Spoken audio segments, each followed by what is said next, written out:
இந்தாங்க சாப்பிட்டு சத்தம் இல்லாமல் இருங்க. வந்து நான் அந்த அரிசி அள்ளி போட்டேன். என்னை பேசவே விடல பார்த்தீங்களா? பேச ஆரம்பிச்சோன்னே கத்த ஆரம்பிச்சிரும். அதனால தான் அரிசி அள்ளி போட்டேன்னா, அது பாட்டுக்கு சாப்பிட்டுட்டு நம்மள சிரப்படுத்தாம இருக்கும். அதனால சாப்பாடு அரிசி அள்ளி போட்டேன். வந்து அதில வந்து பூச்சி இருக்கும். எப்போதுமே ஒரு கம்பு ஒரு தாத்தா தண்ணி பாய்ப்பாரு அந்த இடத்துல. இது வேலைக்கு போன இடத்துல சரிங்களா? எங்க இடத்துல இல்ல. நாங்க வேற விவசாயம் பார்த்தோம். இங்க பண்ண பிடிக்கிற வேலைலாம் கிடையாது. அங்க போன இடத்துல வேலை கொஞ்சம் காசு வாங்கும்பொழுது மனசு சந்தோஷமா இருக்கும். நானும் கேட்டேன் சொல்லவே மாட்றாங்க. என்கிட்டயே சொல்லல அக்கா. ஐயோ! ரொம்ப நாள் நான் கேட்டு எனக்கு சொல்லல திருநெல்வேலியில்.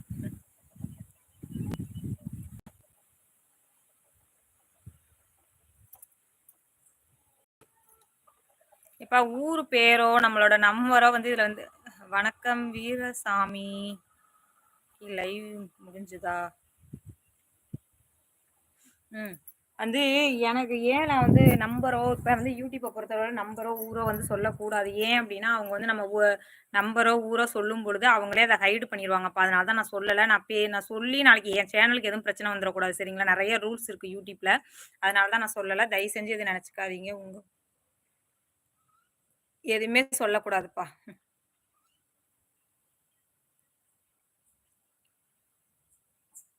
பரவால்லக்கா. Okay, okay. ரொம்ப நன்றி.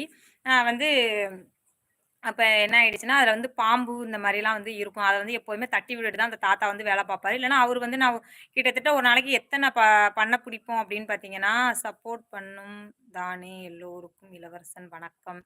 இன்றைய தலைப்பு சூப்பர். ரொம்ப நன்றி. கதை சொல்றாங்க. சுவாரஸ்யமா இருக்கு.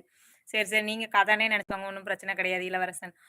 வந்து அப்ப வந்து தாத்தா என்ன பண்ணுவாங்க அப்டின்னா, வந்து கிட்டத்தட்ட ஒரு 10 மரத்துக்கிட்ட குச்ச வச்சு தட்டி விட்டுருவாங்க. குச்ச வச்சு நல்லா தட்டி விட்டுருவாங்க. அப்ப அந்த பூச்சி கீச்சி இருந்துச்சுன்னா எல்லாம் போயிரும். அதுக்கப்புறம் நாங்க வெட்டிட்டு போவோம். அதிகபட்சம் ஒரு நாளைக்கு 25 மரம், 30 மரத்துக்குள்ள தான் பிடிக்க முடியும். ரொம்ப பிடிக்க முடியாது. அது 2 பேர் போனா 15 மரம் தான் பிடிக்கலாம். இப்படியே நாங்க புடிச்சுக்கிட்டே போயிட்டுருந்தோம்.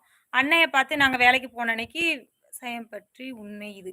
அன்னைய பத்தி அன்னைக்கு நாங்க பார்த்தீங்கன்னா வந்து, குச்சி எதுவுமே நாங்க எடுத்துட்டும் போல, தட்டவும் இல்ல. சரி என்னத்த இருந்துற போது அப்படின்னு வந்து அந்த அம்மா நலமா நல்லா இருக்காங்க, நல்லா இருக்காங்கண்ணா. அப்படியே அசால்ட்டா போய் வேலை பார்த்துக்கிட்டே இருந்தோம். சரின்னு அன்னைய பார்த்து என் வீட்டுக்காரரும் என் கூட வேலைக்கு வந்தாரு. இப்ப வீட்ல வந்து சும்மா தான் இருந்தாரா, நானும் உங்க கூட வேலைக்கு வரேன் அப்படின்னு சொல்லிட்டு, என் வீட்டுக்காரர் வந்து பண்ண பிடிக்க வந்துட்டாரு. வந்துட்டு அவரு வந்து காலையில சீக்கிரம் போயிட்டாரு. நான் வேலைக்கு போறதுக்கு முன்ன கூடி ஒரு 2 மணி நேரத்துக்கு முன்ன கூடி நான் போய் வேலை பார்த்துக்கிட்டு இருக்கேன். நீ வீட்ல உள்ள வேலையெல்லாம் பார்த்து வச்சுட்டு வா அப்படின்னு சொன்னாரு. இங்க தான் அந்த பக்கத்துல ஒரு தோட்டம் தான். அந்த கூட உங்களுக்கு நான் காட்டுறேன் பாருங்க. இந்தா இருக்கு பாருங்க. இந்த தோட்டம் தான். இந்த இதுல வேலி போட்டிருக்கு. இடையில ரோடு. அதுக்கு அடுத்து உள்ள தோட்டம். சரிங்களா? அந்த தோட்டத்துல தான் நாங்க வேலைக்கு போவோம். எது எங்களுக்கு வேலை ஏன்னா, அது ரொம்ப பெரிய தோட்டம். கிட்டத்தட்ட ஒரு 30 ஏக்கர் கிட்ட ஃபுல் அண்ட் மாமரம், தென்னை மரம். இந்த விவசாயம் வந்து அங்க பண்ணிக்கிட்டு இருக்காங்க. அப்ப அந்த தோட்டத்துக்கு வந்து என் வீட்டுக்காரர் காலையிலே போய் வேலை பார்த்துட்டு இருந்தாரு. நான் சமைச்சு பசங்களுக்கு எல்லாம் பார்த்துட்டு, நான் ஒரு 9:30 மணிக்கு நான் வேலைக்கு போயிட்டேன். அவரு இப்ப ஒரு 11 மணிக்கு முடிச்சுட்டு நான் போறேன் அப்படின்னு சொல்லிட்டாரு. அப்ப அந்த தாத்தா சொன்னாங்க, இல்லப்பா நீ இரு உனக்கு வந்து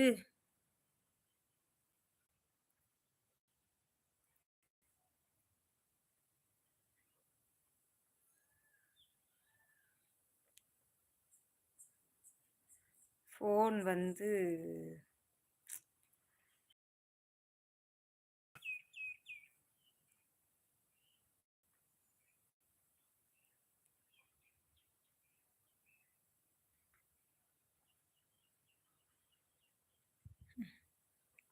பாசமலரோட ஃபோட்டோ பசங்க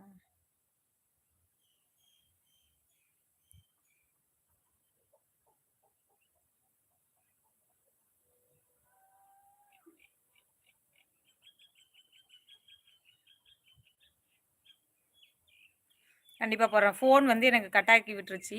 அப்ப வந்து சரின்ட்டு என் வீட்டுக்காரர் வந்து கிளம்புனாரு. வேலைய முடிச்சுட்டு கிளம்பி போறேன்னு சொல்லிட்டாரு. அப்ப நான் சொன்னேன், இங்க அந்த தாத்தா சொன்னாரு, "ஏன்பா இவ்ளோ நேரம் நீ வேல பார்த்துருக்க?" எங்களுக்கு வந்து எப்போதும் 11 மணிக்கு தான் டீ வாங்க போவாங்க. நாங்க வேல பார்க்கறதுனால. நாங்க 9:30க்கு தானே போறோம். 11 மணிக்கு எங்களுக்கு டீ வாங்கி குடுப்பாங்க. அப்போ